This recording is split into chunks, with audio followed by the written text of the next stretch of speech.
Hey guys, you're listening the Soccer podcast. My name is Ruža, but you can call me Rose. I'm a football staff and former referee. But don't worry, I'm not here to show you any red or yellow card. Just get ready to kick off the undiscovered journey in women's football.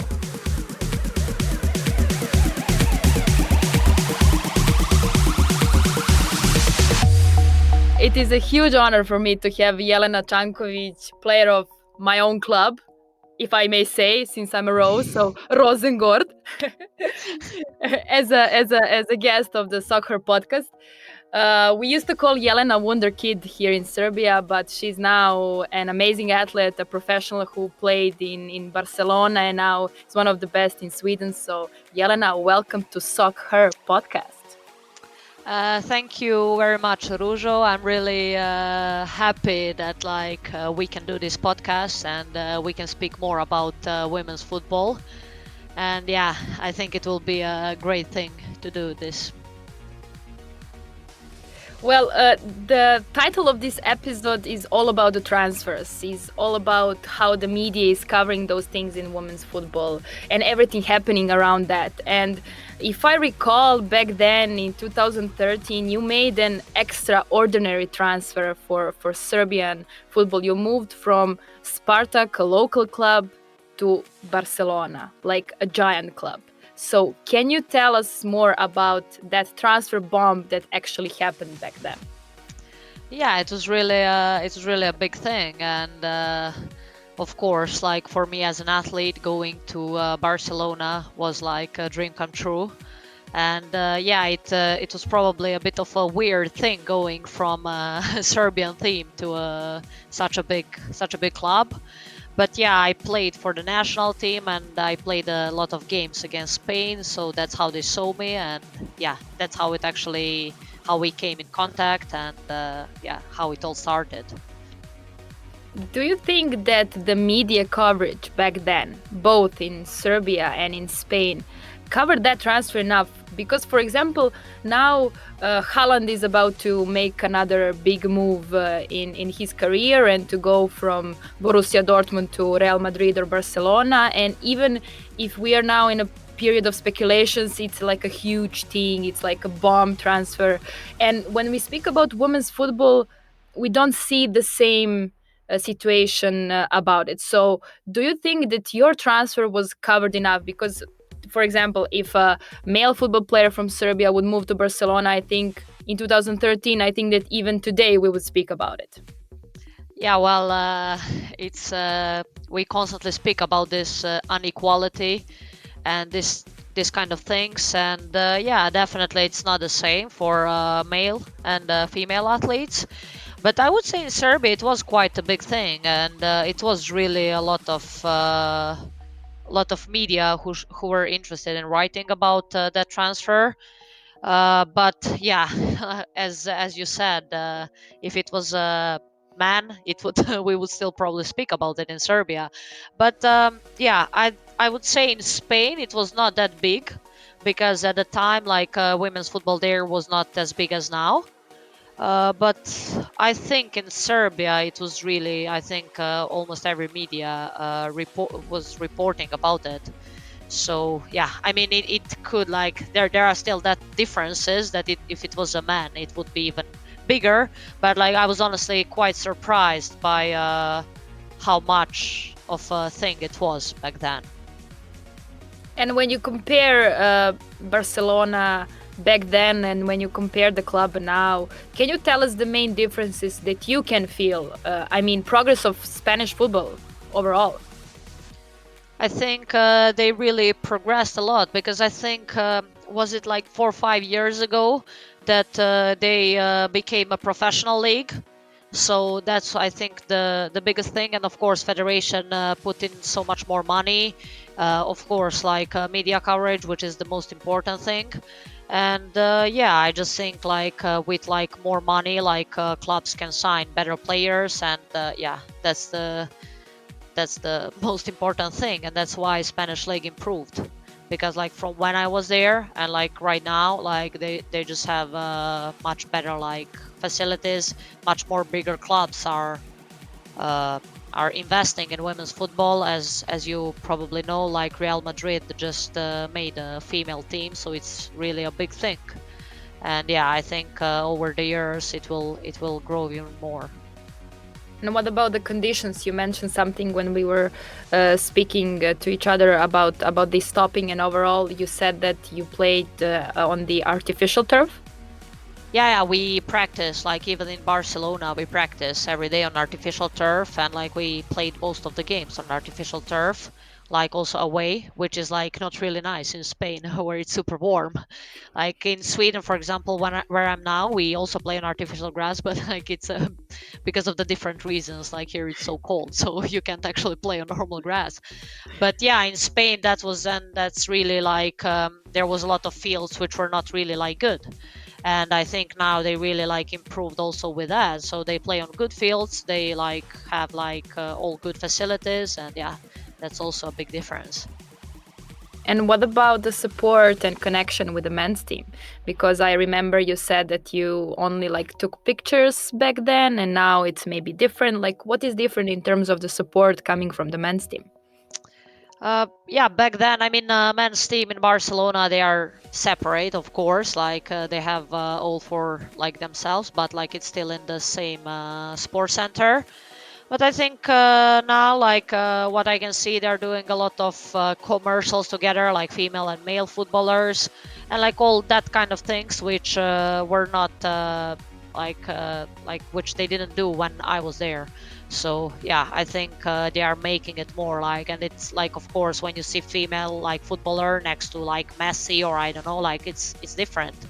And yeah, I think that's what they're doing now, like all these big clubs, and I think that's really great. We spoke a little bit about the Spanish football, the clubs, and everything. But what about the women's football overall? Like, where is that progress that you can see and feel on your own example that happened in past decade? Let's say like that. Well, I would say I think like you can also see it as like how much people watch women's football, because I think it's getting more on TV. Like if you see like all the like top games, like if you see Champions League, okay, now it's Corona, it's a bit different. But like before Corona, like if you watch like all World Cups or like Euros or like Champions League, like there's been a lot of spectators, and like it's really been followed. So I think that's where like I see the biggest difference. And I would say also like in yeah, like these big clubs are just investing, so you actually have a big games, you actually have like girls who are playing it professional who live from football. And like I would say like 10 years or 15 years ago, like it was not the case. There was not really a lot like of girls playing it professionally. It's like now also, like it's still a long way to go, because there is still a lot of girls like who can't play it professional, like. But yeah, I think that's really a difference compared to like 10 years ago or 15 years ago. But why girls? There are many girls who cannot play football professionally. What's still a huge problem stopping them to become professionals?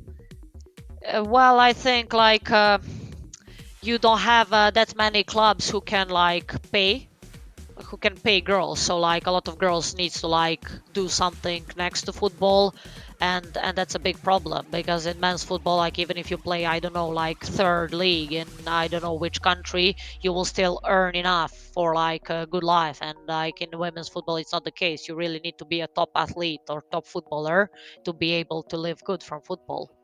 And yeah, I just think that's a big problem, like, and that's why like a lot of girls are also, oh, maybe it's better that like I don't play it because I can't earn like enough from it or whatever.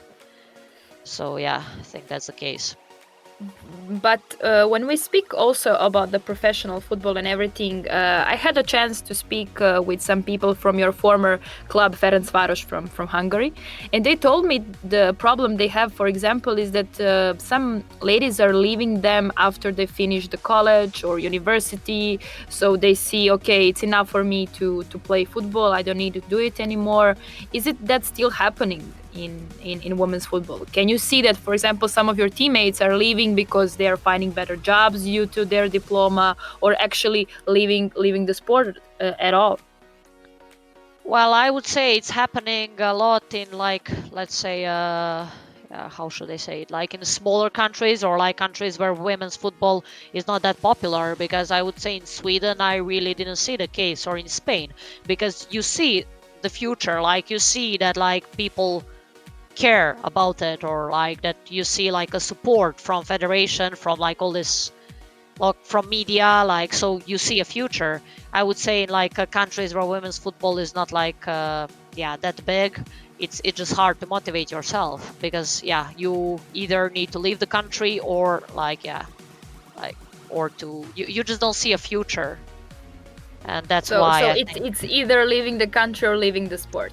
yeah, I think so. Like for a lot of girls, like of course there are cases where like girls still want to fight, but yeah, it's quite risky, and like not a lot of girls, I would say, would take that risk to play until they're like 35, and then like, and then you come to like certain age where you're like, oh, but like I didn't actually do anything, or, so I think that's like where a lot of girls like stop, because they think it's too much of a risk.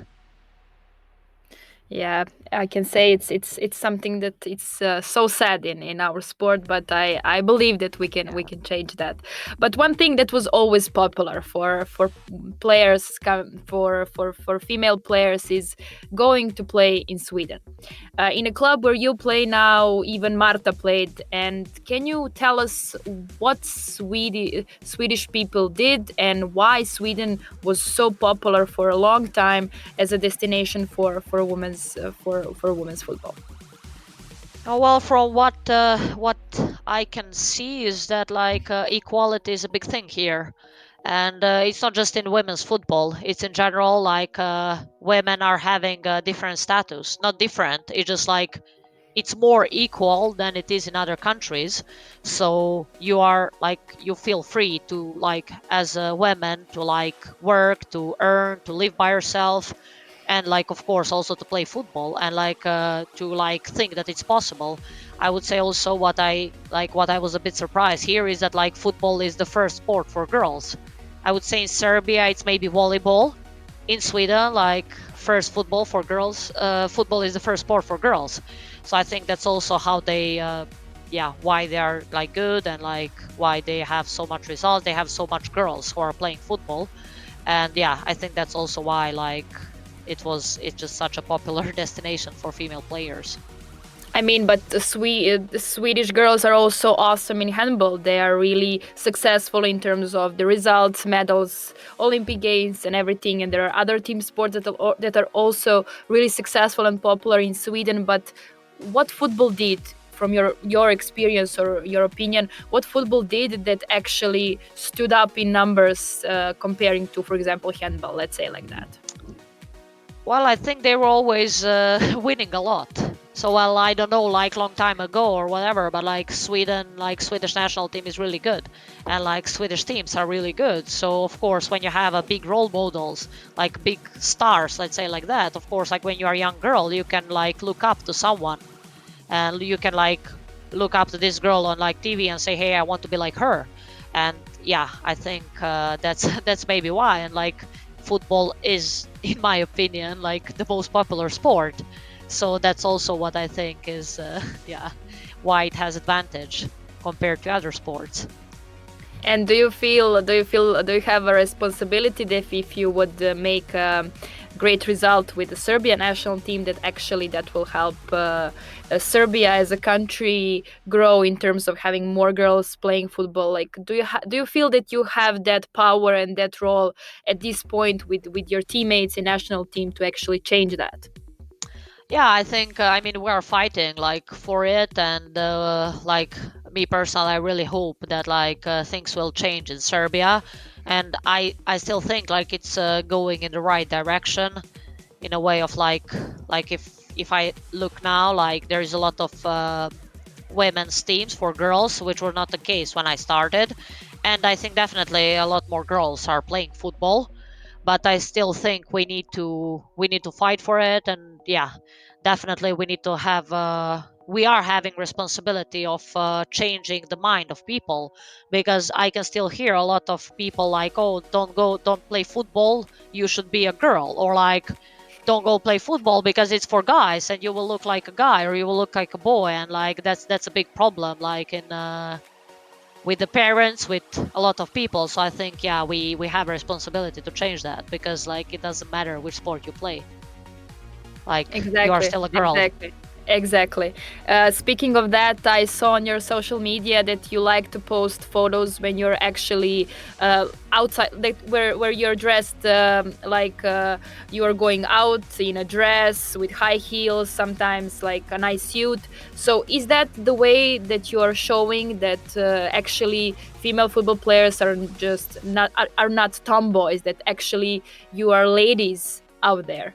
Are you using social media and those kind of posts in order to bring that kind of a image of ladies playing football?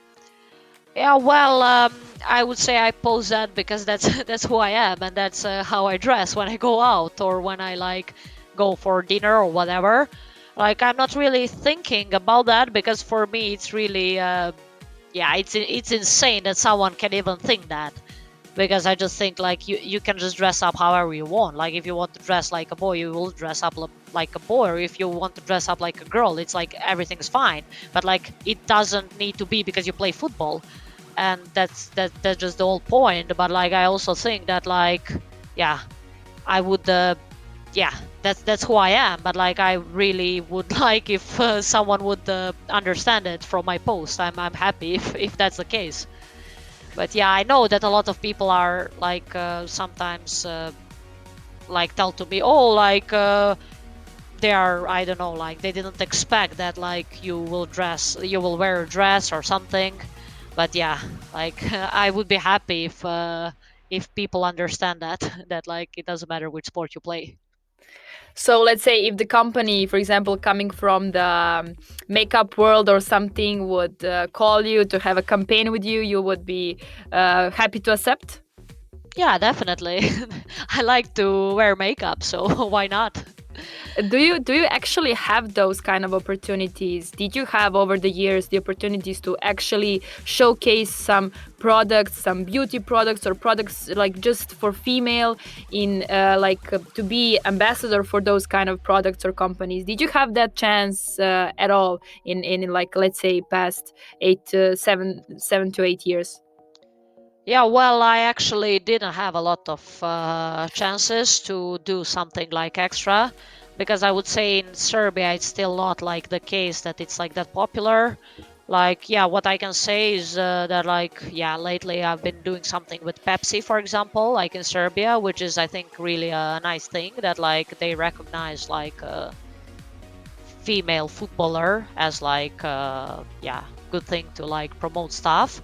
But I think like there should be more companies definitely like doing like from like yeah, like makeup or like whatever. Like I think in Serbia it needs to be bigger.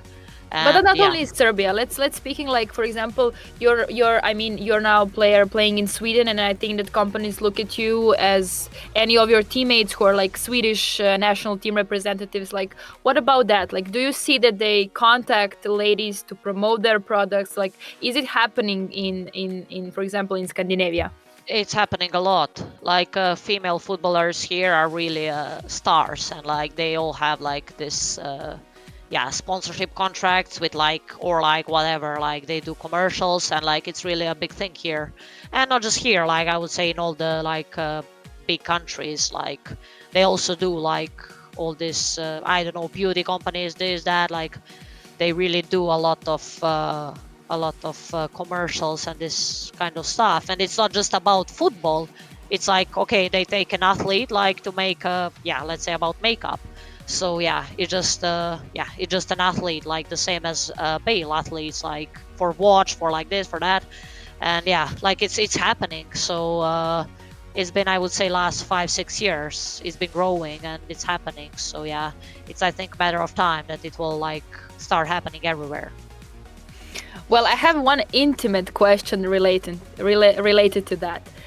we could see that male players, they would wear on their jerseys Gillette as their sponsor.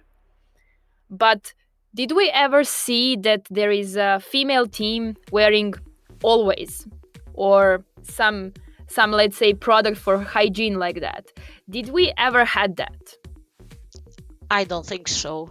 I haven't seen it. Like I don't want to say like I don't know, but I haven't seen it. So And how would you feel if you would be contacted from a company such as, for example, who is actually producing something for a like ladies hygiene? Like how you would feel to have them on your jersey?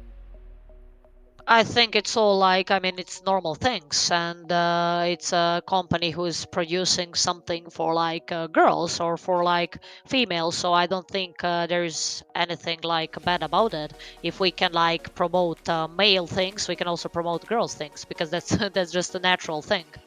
So I don't think it's a problem.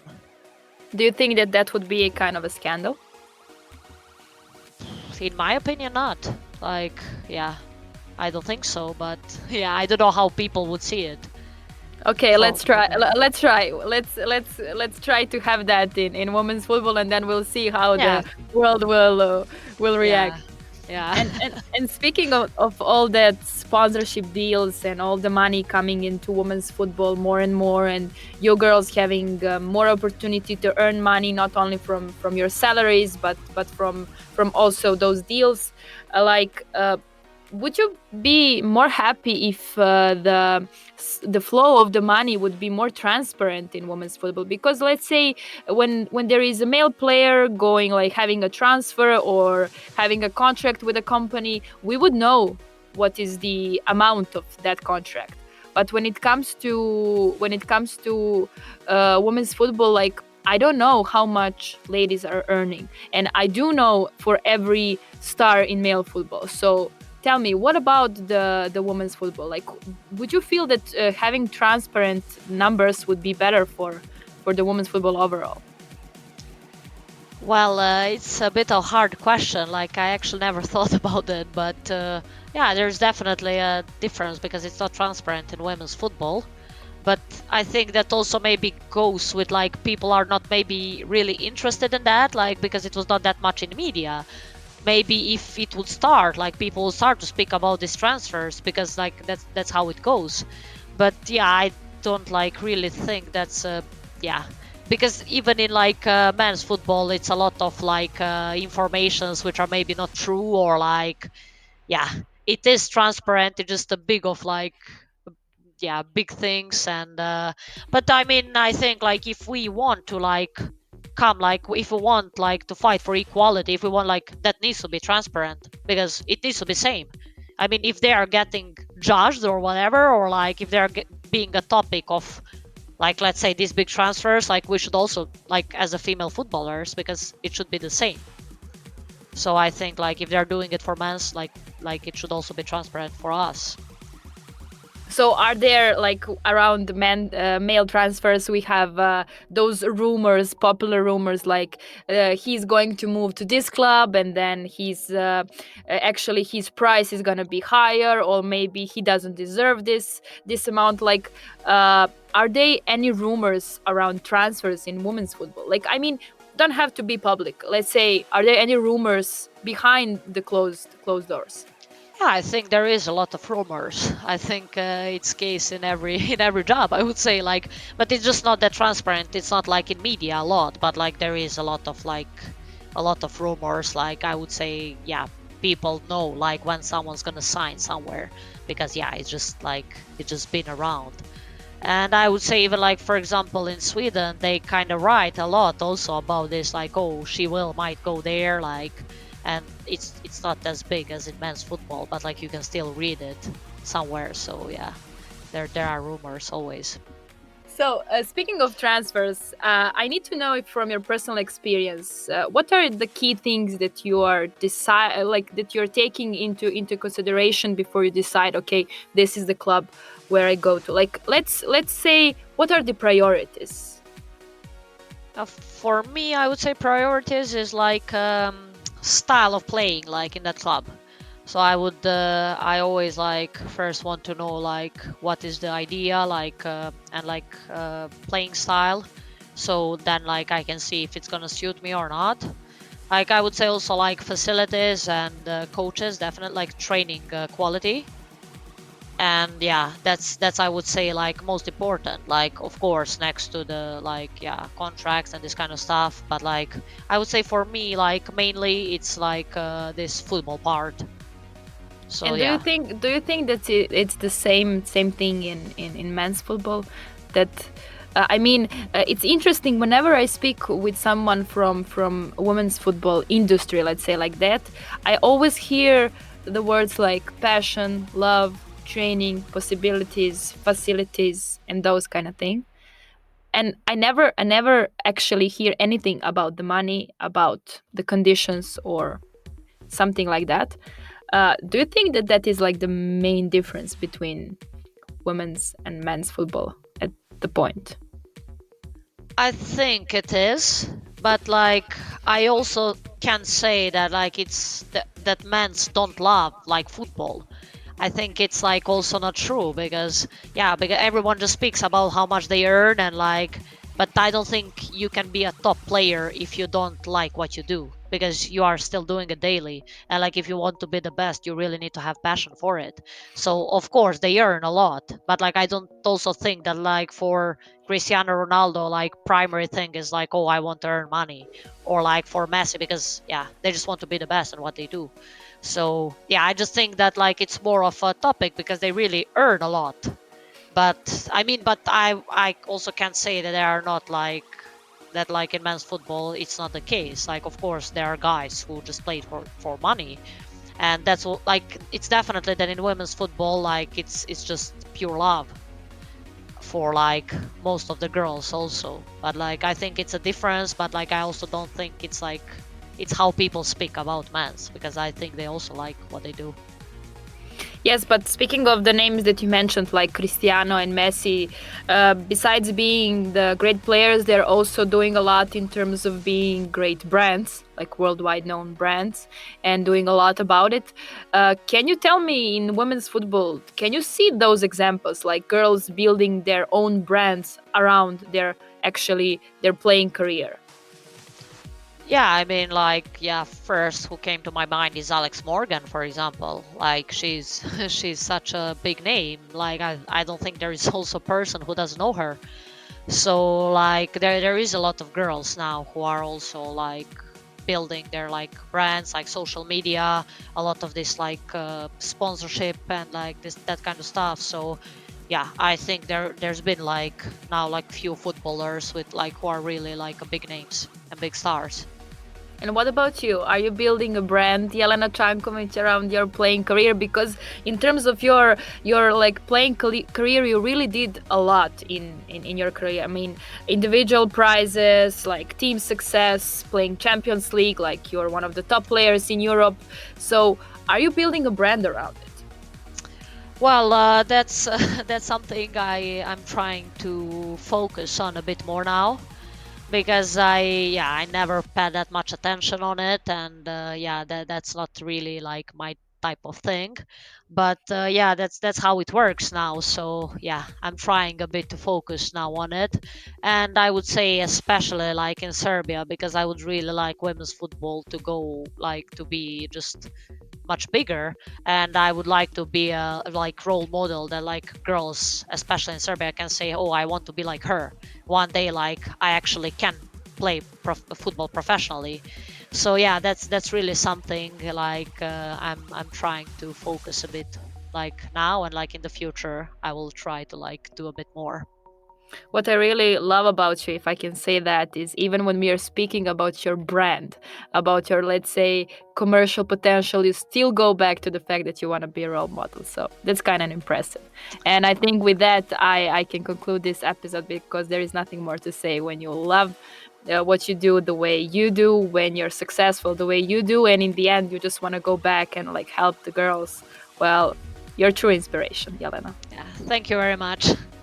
It was really great talking to you, and yeah, I'm really happy for this opportunity that like we could speak and yeah, do this podcast. So yeah, Thanks a really lot. nice. And how can I say thank you in Swedish? Tack så mycket. Tack så mycket. Varsågod.